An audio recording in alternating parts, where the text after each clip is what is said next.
Alright guys, welcome back to the Frugal Homestead, and today we're going to talk about solar components for our off-grid system that we're putting in a tiny house. Now, this is more of a use what you got kind of video, and I'll explain more as we go. But the first thing I want to say is I am actually guilty of what I'm going to be talking about today, so I can speak on it. Now, a lot of times the thing that holds us back from doing solar is we don't have all the components, or we don't have the components that we want. Now, to explain what I'm saying, I have to go back and explain components and things we've had at this house, okay? So component number one I want to talk about is a 180 watt solar panel. I kid you not, I bought it 10 years ago off eBay. It came DOA, which is dead on arrival. I actually just repaired it like a year ago. All right. I ended up getting refunded. Back in those days, eBay would make the seller refund you the money, but not the shipping. And you can just imagine how expensive the shipping on a solar panel, 180 watt solar panel is. It's not cheap.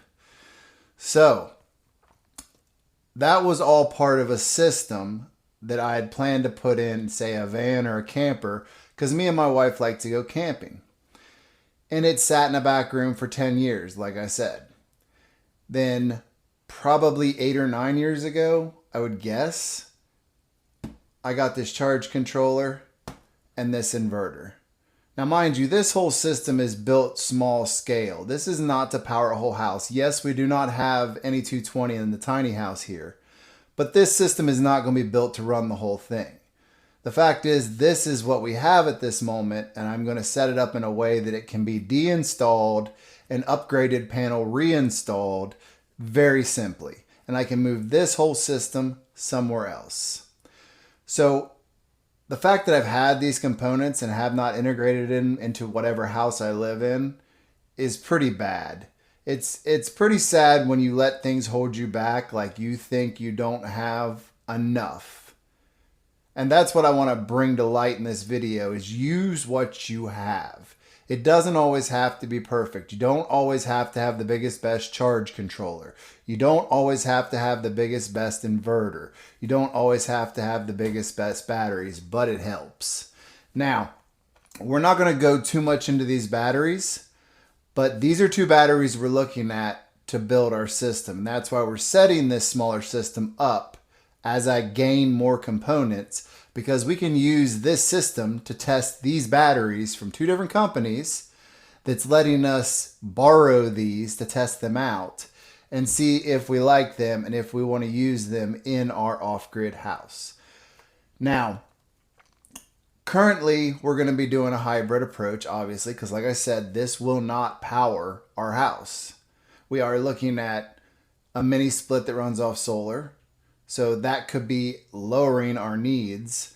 But at the same time, to go completely off grid in this tiny house with a refrigerator, with electric water heater, with the water pump, which actually isn't terrible, but still, and you add it all up. This will give us a way to start measuring how much we use, how much capacity we need, and how much we need to build up for inverter, charge controller, and panels.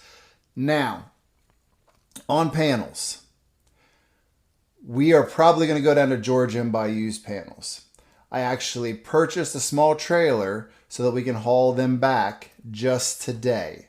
So that will be coming. You will be seeing a full series, if everything goes through, of how we bought used solar panels, bring them home, test them, clean them up, and install them.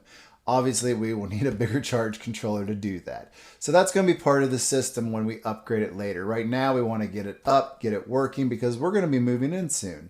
And we need to test some batteries. So let's go ahead and dig into what we have here. Less the batteries, of course. We'll leave them for a future video. But let's talk about what we have here and what's on order just to get this small system up and running. All right, so I guess we should start off with one of the easier parts, and that's the charge controller. So what we have here is just a little 40 amp. I'm sure you guys have seen these. Sunrich, Rich controller. They come in so many different names. Renogy has one. They're just rebranded. The only thing I will say about this one is my understanding is if you get the Renogy version of this, it's got smaller lug holes. So this can actually hold bigger gauge wire. Not that I think it's relevant. It's a 40 amp charge controller. It is MPPT. You know, not an expensive piece of equipment. You can get these insanely cheap now. It was a little more expensive when I bought it. But this is kind of perfect, in my opinion, to kind of help my wife start to learn about it without having all the sub menus and all the insane controls you got to get into. This is very meat and potatoes. And when you're dealing with someone who doesn't know anything about solar, that's the best way to learn. A lot of people would say, why is it important that your wife understands every single detail of this? Because I may not be around tomorrow. So it's very important to me that my wife learns all this stuff so that if something happens to me or if I'm not home, she can handle it herself. And she is very intelligent and she will not have any problem learning all of this. But with that said, when I bought this, like I said, it was for like a camper van or a camper. So this was actually overkill compared to what we're going to do. Because as I said, we're just using a 180 watt panel. And that panel has a very low need, but I like to overbuild everything, as you'll see as we go on here. But pretty simple. Had it sitting forever. It's still in the plastic, so that should just show you. Now this will work with any battery chemistry pretty much that's on the market right now. You do have to go in and actually manually change out the settings. But I think for its purposes on this small scale, it's going to work out really good. Now, if we push that over out of the way, some of the things we have here now, I do need to get fuses. I do need to get breakers. And then I have to decide if I'm going to actually do a sub panel because all of this is going on one board. That way I can literally take the board down and move it to another area on the property that I'm going to use it and reinstall a board with all new equipment already on it. We're making it very versatile. But there's also a third reason we're doing it that way. Because if this house ever becomes something other than our house, I will put it back on grid and where the panels come in, we'll go to a grid tie. All right, you guys have seen my other property up there where I have my grid tie all set up. Everything works great. So I can literally hook right in from the panels where they come through the wall and put them straight to that grid tie. And this place can go to be an Airbnb or if one of our kids come to live in it. A channel you guys should check out is Off-Grid Wannabe. He will show you all kinds of stuff. He's got amazing different solar setups. But he's the one that said, someday you guys may not want to walk up and down them stairs, and got us thinking. So by him getting us thinking, we are now thinking that someday maybe we're going to want to build another house and we will want to take our equipment with us and grid tie this place and put it back on grid. So future proofing is everything in this kind of setup. Now we do here have just some basic heavy duty on off switches, you know, one for a battery kill, maybe one for a solar kill. It might be overkill to add in fusing and, you know, all the other stuff, but I kind of want to be safe, not sorry. And even though this is a very small system, I want to have everything in place for it to be as foolproof and easy to work on as possible. We also will be using, you know, your MC4 connectors and probably Anderson plugs as far as, you know, unhooking the batteries versus connected to the inverter. So just something to mention there. So we have a lot of stuff still to order and get. Another thing, and a lot of people do not like this, but this is what we use for our panel wire generally. And this is just an 8 gauge. It's really cheap. It's braided and it is actual copper. So it's good. It's not great, but it actually is very UV resistant, amazingly. Now, if you put this inside conduit, you're good to go. You can bury it. You can have it on the side of the house. We've had it outside for years and never had an issue with it. And you can always change it out if it goes bad. And then, this is our Xantrex. And this is the Pro Watt version.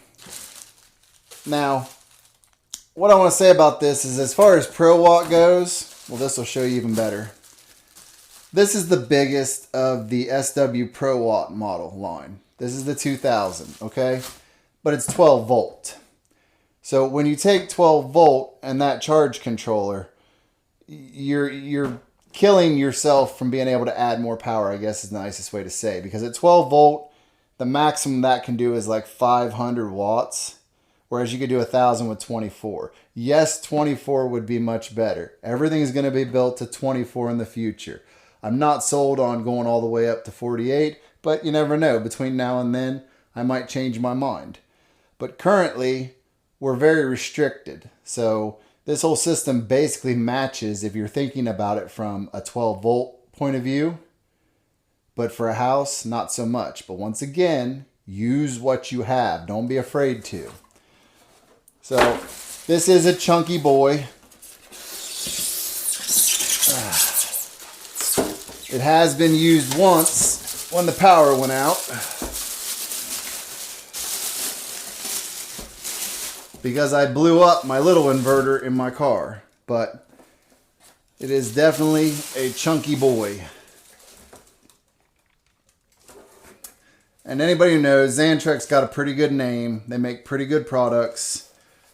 They definitely do not overheat. So I kind of went with something that I call a mid-tier for back in the day. You got to figure this was, I think I bought this 5 to 7 years ago. So that's pretty good on a mid-tier level of names. It's definitely not the top, and it's definitely not the bottom. Now, am I happy with my purchase? Yes, I'm happy with all of these things.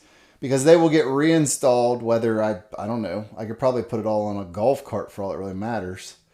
But the reality is we have different places around this property, like deer stands we're going to build out into tree stands for Airbnb. We've got our little camper. This would go great in our little teardrop camper. Or maybe we're going to end up putting it into, a whole nother house somewhere. I'm not really sure at this point. But right now, this could offset some of our electric, as well as just get us used to paying attention to how much power we're using, and also being able to measure different parts of our house and how they use power. Really, if you want to learn if you can live off grid and live off, battery power, you need to do it on a smaller scale and then grow it to what you actually need rather than overbuying or underbuying. So I just think this is a good starting point to being able to test the batteries and see if we're going to be happy with one brand or another, or maybe we're going to have to start building our own cells up. I don't know. We'll have to see what happens. So I think you guys can see we're not running top tier equipment here, but we're definitely not running bottom tier equipment. This is not some $10 PWM off of Amazon. This is not some $5 or $10 modified sine wave off of Amazon that basically will blow out in a week. These are mid-tier components. Unfortunately, they're not what I would call home off-grid components. Maybe to some people they would. Maybe if you had an extremely low amount of power usage, these would be perfect. These would probably be excess. But it doesn't really fit our home because we don't use things like propane. And that's just a personal opinion, personal wants and needs. Now, I think that the most important part of this whole video is just discussing the fact that if you have something, put it into use. Don't be afraid to start small. This system could be easily connected up on a board, left in usage, and sold right off the wall. Do you know how many people would rather come in and buy a complete power board done off you that they can see working, and then take it off the wall, put it in the back of their car, and take it home? So I could easily sell these. Would I get as much as I paid for them? Probably not, but that'd be okay. The reality is nothing's perfect. We will integrate and move these to other places that need power. You never know what we're going to get into around here. But this is the perfect way for me to introduce my wife to off-grid living, using the equipment, being conscious of how much power we're using, and how it affects day-to-day applications of using things. Now, I will leave links if you guys want to check the specs out on these down in the description below.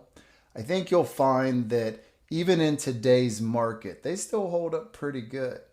And don't think for a moment that you can't find this under like 10 different names, because these charge controllers are all just rebranded. It's just one baseline company making it, and then basically different cases and different names. So, but with that said, I think that I have really tried to explain what we're doing, why it makes sense. And also, I can't wait to get into testing these batteries some and bringing that information to you, as well as us taking the trip down to Georgia. We'll take you with us, film that, so you can see us going and buying solar panels used and bringing them back home. And basically the whole build out. I can't wait to get this one going and share that with you guys, as well as integrating new parts to build the new board to upgrade the whole system, because this off-grid tiny house will make it to off-grid before you know it. Realistically, we're tying up the finishing construction. Missy's already moving furniture in, guys. She just spent like $600 on a couch. So believe that this place is going to be done. We're going to be moved in soon, and you're going to get to see this system up and in action. So if you want to see that, make sure you take the time to subscribe. Hit the notification bell so you see all of our upcoming videos. Make sure you give us a like. Let us know down in the comments what you think. And I will see you in the next one. I'm excited. I'm ready to get to work on this.